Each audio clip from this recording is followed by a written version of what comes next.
राम राम जी सभी को। मंजू चिल्लर का ये कहानी है दोस्ती, भरोसा और प्यार की।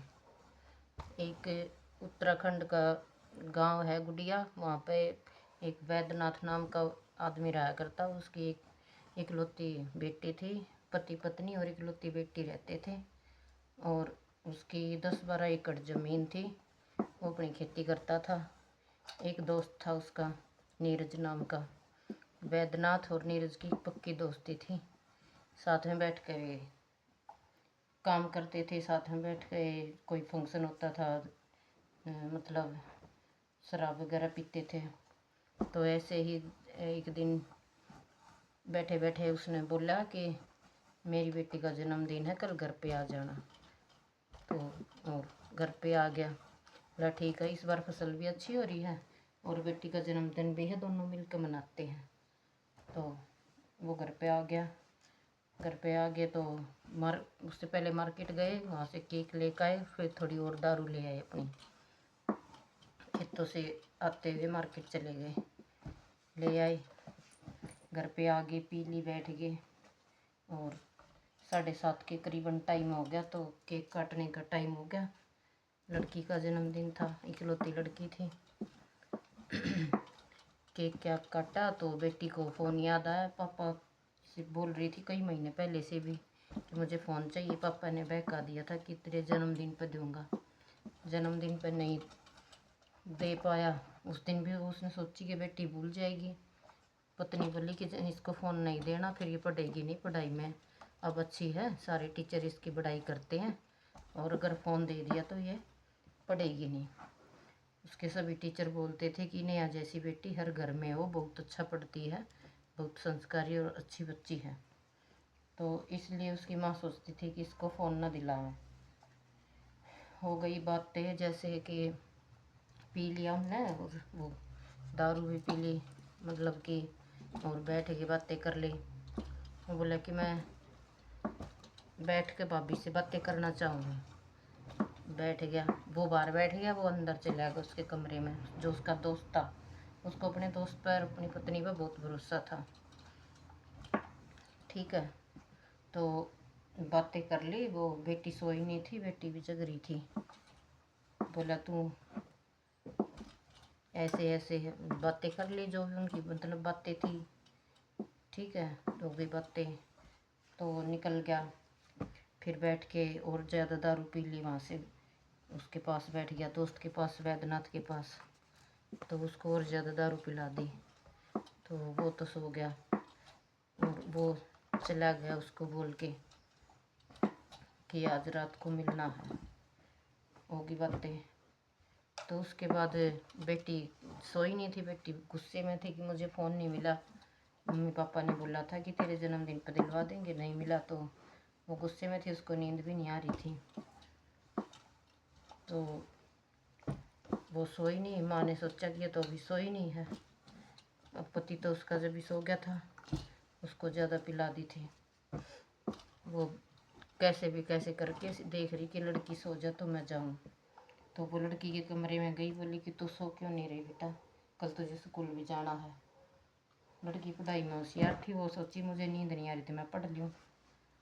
तो वो फिर पढ़ी थोड़ी बहुत देर, फिर लेट गई। माँ ने सोचा कि लड़की तो सो गई, तो चल। लड़की गई पीछे पीछे। माँ निकली तो लड़की गई उसके पीछे देखने के लिए कि माँ कहाँ जाएगी। तो लड़की ने देखा कि माँ तो पापा के दोस्त के घर की तरफ जा रही है। और उसने आके फिर वहाँ से चुपचाप आ गई लड़की देख के। आने के बाद वो औरत आई बाद में। वो बोली कि मैं सब जानती हूँ और मैं पापा को बताऊँगी।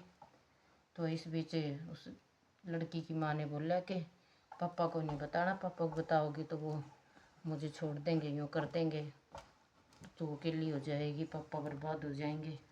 तो इस वजह से बेटी ने सोचा कि अब तेरे को फ़ोन लेने का सही वो है कि तू मम्मी को बोल, नहीं तो मैं पापा को बताऊंगी, मेरे को कल फ़ोन दिलवावे। तो जैसे तैसे हो गई बातें, वे सो गई दोनों बेटी एक ही कमरे में। तो सुबह जैसे उठती है तो माँ बोलती कि लड़की को फ़ोन दिलवा दो, और इसको ना फ़ोन की अब ज़रूरत है, स्कूल में जो भी काम होता है ऑनलाइन होता है। इस वजह से लड़की को फ़ोन दिलवाने की बातें हो गई। पापा ने फ़ोन दिलवा दिया। पापा आँख मीच के भरोसा करता था, पत्नी पे भी बेटी पे भी होगी बातें। तो इसके बाद फ़ोन दे दिया, सारी बातें हो गई। बेटी सोची कि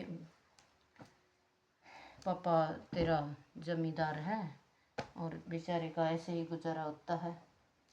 उसका दोस्त गेम खेलता था, वो उससे पूछा कि तू क्या कर रहा है ये? वो फ्री फायर का गेम खेल रहा था। तो बोली मुझे भी बताओ। तो उसने बता दिया कि ये ऐसे ऐसे खेला जाता है, डाउनलोड करना पड़ेगा और इसमें पेमेंट रिचार्ज करना पड़ा है, पेमेंट डालनी पड़ा है और बाद में फिर वो पैसे जीते जा है। मैंने 12,500 जीत लिए। उससे सारा सब कुछ पूछ कर वो डाउनलोड कर लिया, खेलने लगी। खेलते खेलते ये लॉस होता चला गया। उसके अकाउंट में पड़े थे 2 लाख रुपए, 2 लाख से भी ज़्यादा ही। रिचार्ज करती रही बार बार, 2 लाख की लड़की ने रिचार्ज कर दिए। कुछ दिन बाद पापा को पैसे की ज़रूरत हुई कि मेरे दोस्त के पैसे देने, मैंने पैसे निकलवा लूँ। तो वो गया बैंक में। बैंक में गया तो देखा उसने चेक भरवा लिया 50,000 का। बैंक वाले बोले आपके खाते में तो 600 रुपये पड़े हैं। 600 रुपये पड़े हैं। तो वो बैंक वालों से लड़ने लग गया कि मेरे खाते में तो 2,10,15,000 रुपये पड़े हैं। ला आप ये स्टेटमेंट चेक करवाओ। मैनेजर के पास बैठ कर बैंक में हल्ला हो गया कि ये क्या हो रहा है। मैनेजर आया उठ के, तो उसने बोला कि हम आपके स्टेटमेंट चेक करते हैं और सारा सब कुछ आपके सामने ही है। हम किसी भी कस्टमर का पैसा नहीं निकाल सकते, कुछ भी नहीं कर सकते हम आपके खाते में।